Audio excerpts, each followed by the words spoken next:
Shalom saudara yang dikasihi Tuhan, saya ingin mengucapkan selamat ulang tahun untuk GBI, gereja yang kita cintai yang ada di Indonesia dan seluruh Nusantara, bahkan tersebar sampai ke bangsa-bangsa.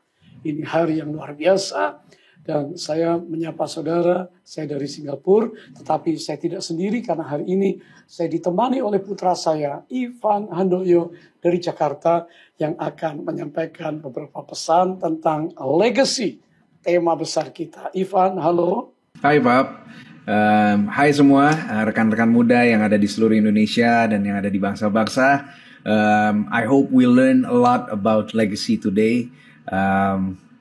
Saudara, keluarga menjadi penting. Keluarga rohani gereja juga penting. Hari-hari ini Tuhan sedang berbicara kepada gerejanya dan terutama pada ulang tahun 50 tahun ini tentang warisan. Kalau saudara bertanya apa itu warisan? Warisan adalah generational transfer of things and value. Hal-hal yang penting dan nilai-nilai yang diwariskan kepada generasi selanjutnya, itu warisan.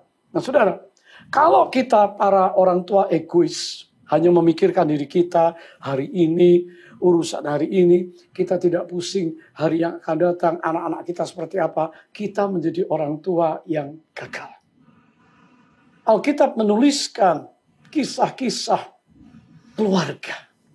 Abraham, Ishak, Yakub. 4 keturunan begitu saudara. Israel.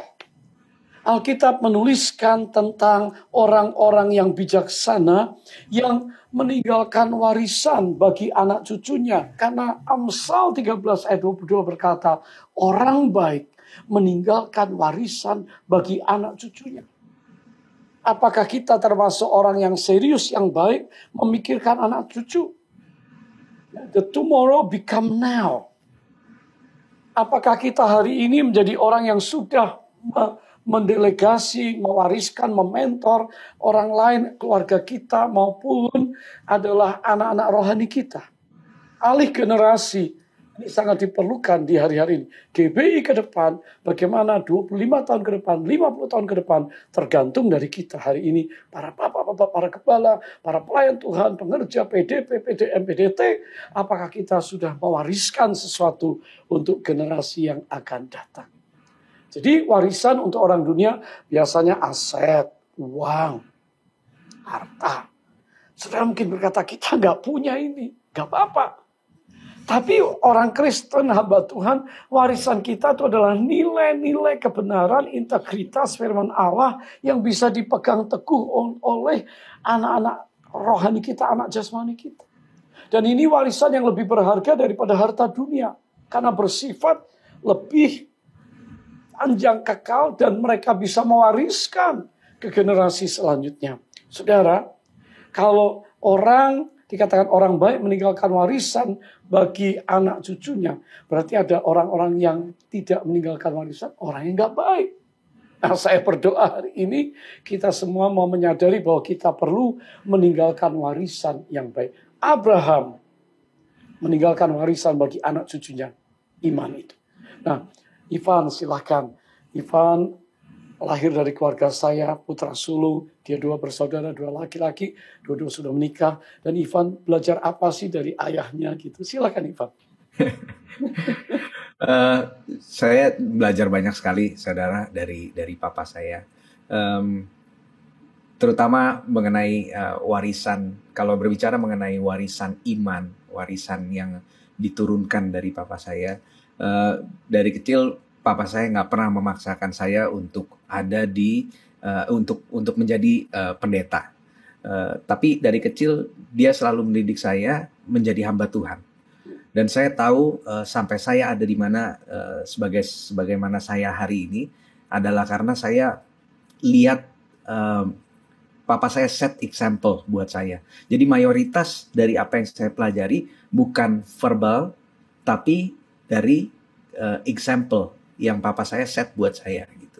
Jadi saya tahu prioritas, saya bisa menentukan prioritas, saya bisa memiliki visi yang besar karena saya mengerti apa yang jadi prioritas buat papa saya, apa yang jadi visi buat papa saya sebagai sebagai papa fisik dan papa rohani buat saya gitu. Jadi menurut saya warisan iman itu sangat-sangat krusial buat kehidupan saya kalau saya ada di mana saya sebagaimana saya Luar hari ini. biasa, Ivan. Abraham dikatakan dalam Kejadian 25 ayat 7, dikatakan dia meninggal, dia mati at good old age, di usia 175 tahun, tapi terpuaskan. Bahasa Inggris lengkap, full of years, tahun-tahunnya penuh, ya, masuk dalam rencana Allah. Pernah gagal, iya, tetapi selebihnya, kenapa disebut Bapak orang beriman? Karena dia telah mengalami satu kepuasan untuk mewariskan. Ayat 11 dalam Kejadian pasal 25 dikatakan, setelah Abraham mati, Allah memberkati Ishak keturunannya. Nah, warisan saya tidak bicara tentang orang harus mati dulu.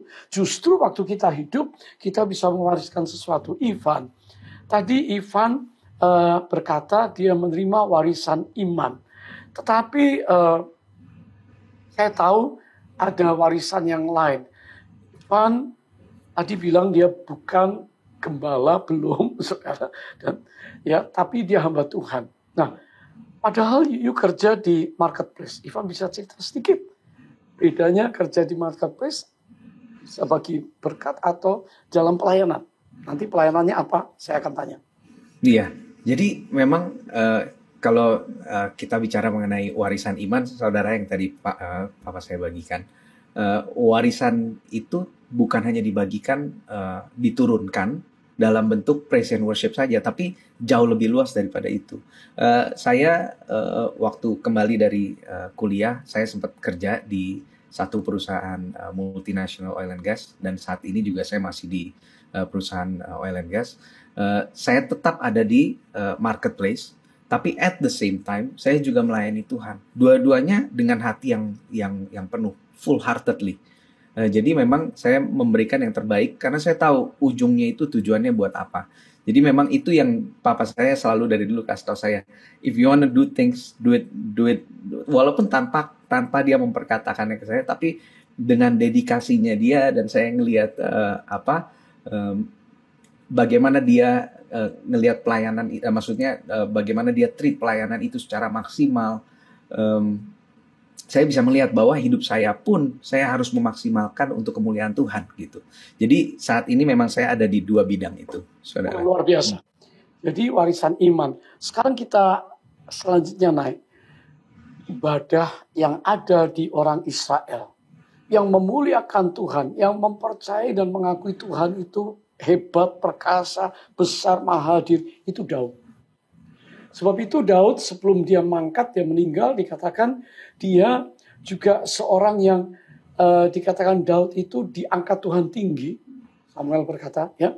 Dan Daud itu diurapi oleh Allah Yakub. Daud adalah pemazmur yang disenangi di seluruh Israel. Oke. Latar belakang saya juga di dunia usaha, bisnis, profesi, ya. Tapi saya juga melayani Tuhan seperti yang putra saya katakan, sepenuh hati. Sebagai seorang businessman, tapi lambat laun Tuhan menggiring saya sepenuh waktu nantinya, full time. Dan waktu saya melayani sepenuh hati, maka putra saya yang masih bayi kecil, kami sudah bawa kemana-mana. Karena pelayanan saya yang khusus waktu itu, selain saya ada di gereja GBI Gatot Subroto, sekarang adalah wakil dari salah satu wakil Pak Niko untuk pelayanan kerasulan di bangsa-bangsa, pelayanan World Mission. Tapi panggilan saya juga pelayanan seperti Daud. Pemulihan Pondok Daud. Bagaimana saudara bisa membayangkan Salomo putra Daud melakukan ibadah seperti yang digariskan, ditetapkan oleh ayahnya. Jadi bapaknya itu, Daud itu tahu betul menghormati tabut Allah. Menghormati kehadiran Roh Kudus. Jadi dia set satu standar untuk worship. Doa, pujian, penyembahan siang malam. Dia rekrut, dia mentor, dia latih, dan dia utus. Sehingga di pusat Israel menjadi raya dan jaya. Kenapa? Karena Allah hadir di tengah mereka. Dan itu yang saya pelajari sejak awal tentang Daud.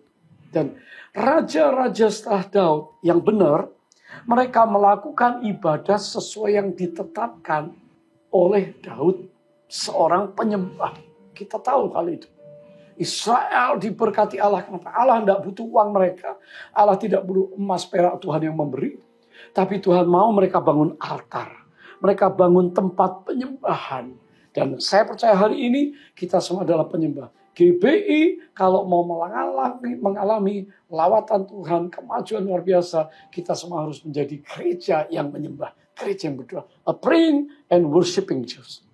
Witnessing and serving church. Gereja yang bersaksi dan melayani, menginjil. Saya percaya ini luar biasa. Nah, saudara, waktu saya melayani sebagai pemuji penyembah, membuat lagu, menyusun, memimpin kelompok musik namanya Symphony Music, dan anak saya itu sudah ikut dengan saya dari kecil, ya, tidur dan macam-macam begadang. Ivan bisa cerita sedikit tentang bagaimana ibunya menyanyi, waduh, kami menyanyi banyak bersama keluarga.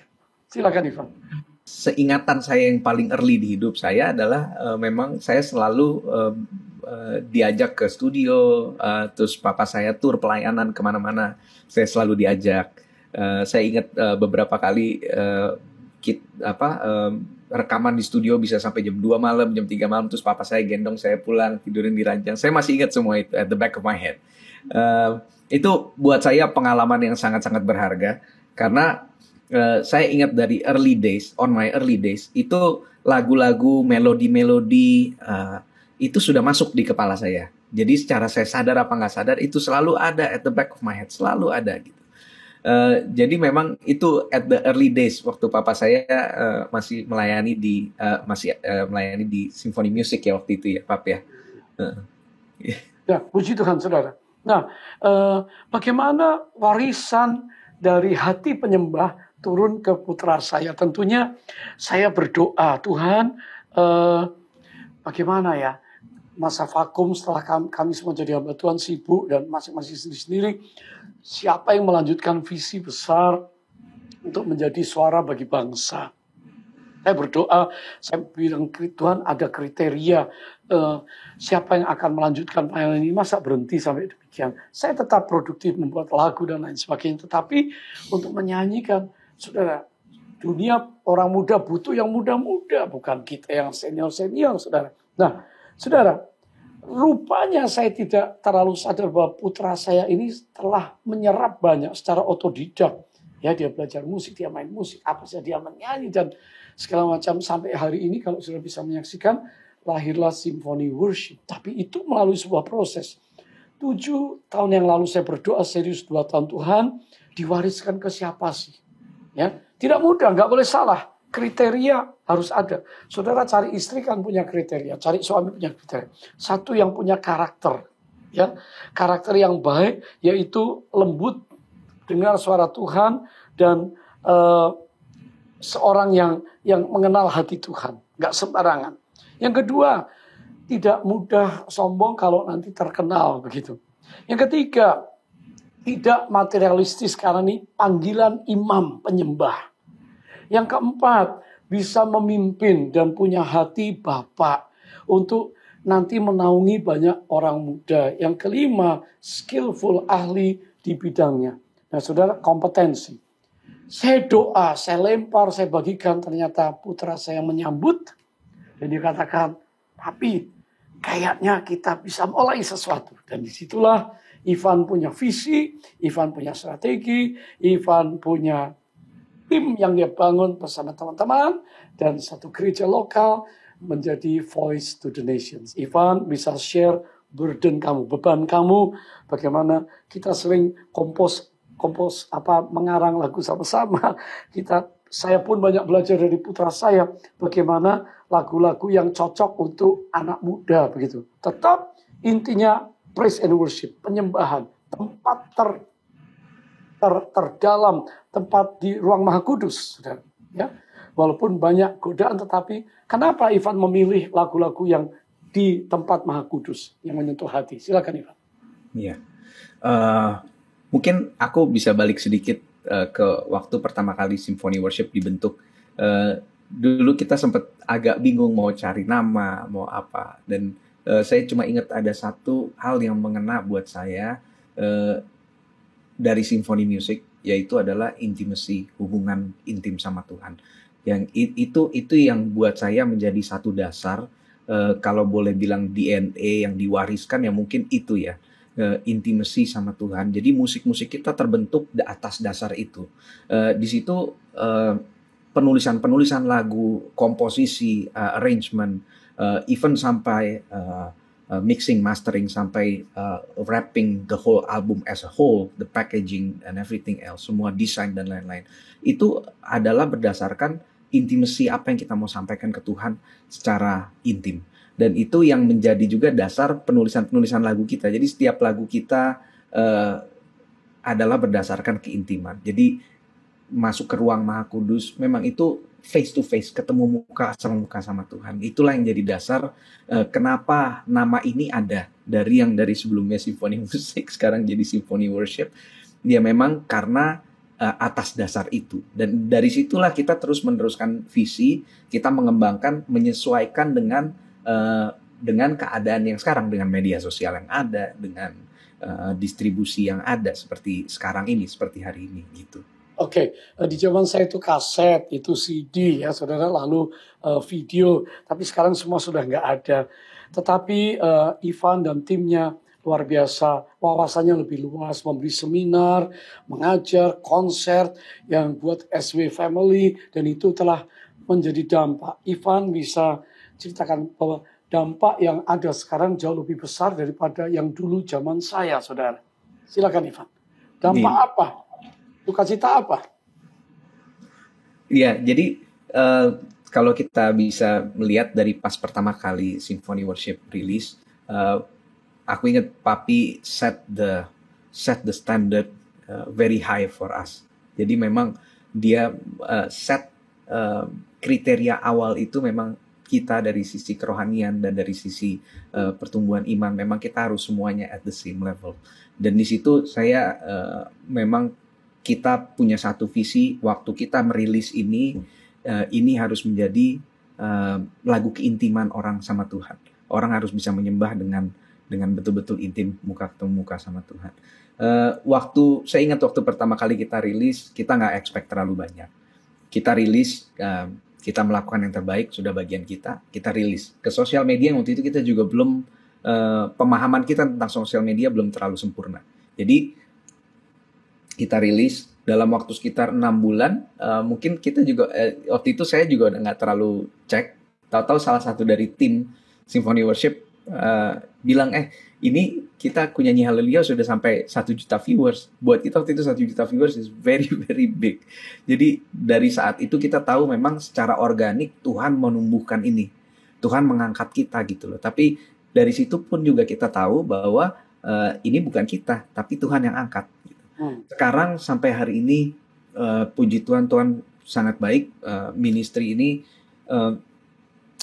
telah berkembang sampai kita sekarang punya satu komunitas kecil namanya SW Family. Kita mau ini jadi komunitas penyembah, dan total viewers adalah 158 juta.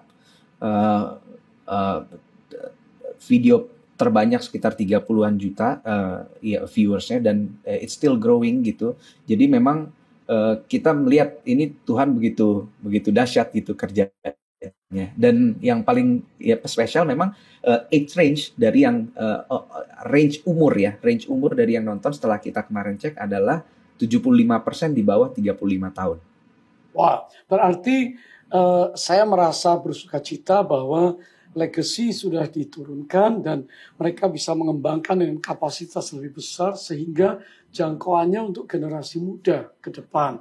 Nah, apa yang ada di hati Ivan sebagai orang muda untuk bagaimana setelah menerima warisan ya, dan bisa mengembangkan pelayanan, saudara, saya mendapat banyak sekali telepon dan mendapat banyak sekali WhatsApp dan email dari berbagai bangsa karena lagu-lagu ini diterjemahkan bahasa Inggris, bahasa Mandarin pasti ya. Kalau mereka konser di Taiwan, wah itu luar biasa anak-anak muda ya, di Jepang, di Thailand, di Vietnam, di bahasa Mandarin, bahasa Inggris pasti, di apalagi Malaysia, di Australia, saudara. Jadi dampaknya sangat besar. Kalau saya khotbah, viewersnya berapa ribu. Saudara ngajar, orang dengar firman Tuhan sekali, dua kali. Tapi kalau praise and worship, bahwa orang masuk hadirat Tuhan, ini pelayanan keintiman, pelayanan ruang Maha Kudus. Di saat yang sama kita dipulihkan, disembuhkan. Dalam pelayanan saya, dalam praise and worship, wah banyak lihat tanda heran mujizat, orang juga dilepaskan dari kuasa jahat. Waktu hadirat Allah itu kuat. Satu kali dalam konser Symphony Worship New Hope, di situ tiba-tiba dua anak perempuan menjerit-jerit. Ternyata dia dari agama seberang datang ikut dipulihkan. Ternyata dampaknya besar sekali. Nah, Ivan, apa kiat nasihat you untuk orang muda menjaga hubungan dengan si pemberi warisan ini? Silakan. Iya, jadi kalau kiat-kiat untuk dari saya, untuk generasi yang ada sekarang ini, yang pertama kita harus berkoneksi dengan Bapa rohani kita atau sang pemberi warisan itu. Karena warisan itu bisa dianggap sebagai DNA juga. Apapun, terutama misalnya team praise and worship, jangan keluar dari DNA yang memang sudah diberikan kepada kalian dari Bapa rohani kalian. Symphony worship kita stay true, kita stay connected dengan warisan yang diberikan itu. Tapi juga karena saya dan tim Symphony worship kita semua dekat sama Papi gitu. Maksudnya mereka juga dekat, mereka sering bicara terus. Jadi kita satu warna, kita tetap bisa berkomunikasi terus walaupun mungkin knowledge yang kita tahu lebih banyak, tapi kita tetap menerima visi secara jelas. Itu yang pertama. Yang kedua, kolaborasi. Kolaborasi itu nyambung sama yang pertama, karena yang kolaborasi ini kita mengkombinasikan yang kita punya dan yang Bapak rohani kita punya. Jadi memang di situ ada sinergi yang menurut saya bisa menghasilkan sesuatu yang impact-nya cukup besar, sangat besar bahkan. Lalu yang terakhir itu tetap harus mau belajar untuk ambil opportunity yang ada. Setiap kalian punya kesempatan untuk belajar, kalian tetap harus ambil itu, karena semua yang kita lakukan sekarang ini harus up to date dengan keadaan yang ada sekarang ini. Iya, aku rasa sih dari sisi anak ada tadi itu, ada absence of, ada kehilangan dari kerendahan hati itu. Mungkin satu sisi dari sisi kita merasa harus ada yang diperjuangkan, idealisme harus diperjuangkan. Tapi kita seringkali lupa sebagai anak muda, kepalanya panas, mungkin lupa untuk cool down, lupa untuk rendah hati, lupa untuk buka kuping lebar, hati lebar-lebar, dan tutup mulut sementara untuk dengerin lebih banyak lagi. Jadi itu memang menurut saya kunci yang sangat penting, Pak. Wah, itu luar biasa. Bapak-bapak belajar pada hari ini 50 tahun GBI. Saya challenge, saya tantang bapak-bapak, ibu-ibu, rohani, semua untuk kita hari ini tidak lihat ke belakang. Kalau kita belum bisa mewariskan apa-apa, belum bisa mementor anak muda, mari kita tidak terus melihat ke belakang. Tuhan bisa memulihkan kita. Dan mari kita berjalan ke depan. Karena Allah Tuhan kita adalah Allah yang membawa kita ke masa depan. Dan dia menebus masa lalu, kegagalan para ayah, meninggalkan legacy untuk anak-anak kita. Mari kita kembali, hari ini masih ada kesempatan. Mari kita memulai sesuatu yang baru, untuk generasi yang baru, yang Tuhan percayakan bagi saudara. Sekecil kelompok Anda apapun di seluruh Nusantara, di bangsa-bangsa, Anda punya kesempatan untuk membagikan warisan ilahi, nilai-nilai, integritas, karakter ilahi, firman Tuhan sebagai pegangan hidup, dan juga talenta saudara, supaya kita melihat anak-anak kita hari ini mengalami satu terobosan yang luar biasa. Ivan punya pesan untuk orang-orang muda, dan nanti Ivan akan berdoa. Saya punya pesan untuk semua senior di atas 40 tahun, dan saya akan berdoa untuk kita pada hari yang spesial supaya rekonsiliasi terjadi. Inilah waktunya kita bangkit dan lihat 50 tahun ke depan GBI sebelum Tuhan datang. Kalau Tuhan belum datang, kita punya tanggung jawab untuk next generation. Haleluya. Ivan, silakan. Ya. Untuk teman-teman, saudaraku semua yang ada di generasi saat ini, generasi milenial terutama, aku pengen encourage kalian untuk terus punya hati yang mau belajar, mau dekat sama Tuhan terus. dan juga terlebih dari itu melayani Bapak rohani kalian, dekat dengan Bapak rohani kalian, stay connected, terus berkoneksi, terus berkolaborasi. Jangan pernah merasa kalian ditinggalkan atau kalian merasa lelah. Kalian harus serve. Dari situ saya percaya akan ada warisan rohani yang diturunkan pada kalian, dan impact yang kalian akan hasilkan keluar itu akan lebih besar daripada generasi yang sebelumnya. Haleluya. Bapak-bapak, ibu-ibu, saudara sekalian, para senior, PDP, PDM, PDT yang ikut acara ini semuanya, mari buka hati saudara, lihat anak-anakmu. Di mana mereka? Apakah mereka sudah ditarik oleh dunia begitu jauh? Apakah mereka kecewa di gereja? Apakah mereka pahit? Apakah mereka tidak bisa meneladani Bapak rohani? Saya katakan ini hari-harinya kita rekonsiliasi, rangkul mereka, peluk mereka. Tuhan pulihkan keluarga-keluarga, bukan keluarga jasmani saja, tapi keluarga rohani. Ivan akan berdoa untuk orang-orang muda, saya berdoa untuk semua senior. Mari angkat tangan saudara hari ini.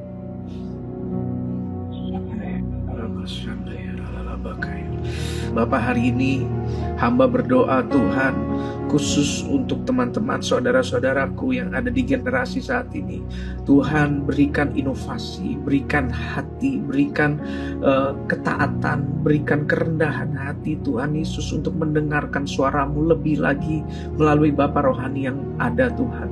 Tuhan, berikan kami hati yang mengasihi Bapa rohani kami, supaya blessings of the legacy, berkat dari warisan itu bisa turun ke atas setiap kami. Dan kami percaya Tuhan, dengan apa yang diwariskan kepada kami, Engkau akan menjadikan menjadi dampak yang besar buat generasi ini, menyelamatkan orang lebih banyak lagi, mengenalkan orang kepadamu Tuhan lebih banyak lagi Tuhan. Hari ini rahmat-Mu tercurah, urapan Allah mengalir atas kami semuanya. Angkat kedua tangan saudara, ialah urapan keimaman, urapan kenabian, urapan apostolik turun atas semua dalam nama Yesus. supaya mereka bisa melahirkan generasi baru yang akan memperluas kerajaan Allah. Haleluya. Tuhan, pakai GBI, pakai kami semuanya, dan kami siap untuk melihat karya Allah yang besar melalui mewariskan legacy yang ada, warisan ilahi. Dalam nama Yesus kami bersukacita, semua kita katakan amin. Saya dan Ivan, kita pamit ya Ivan. Shalom Bapak Ibu. Shalom. Shalom, Tuhan berkati.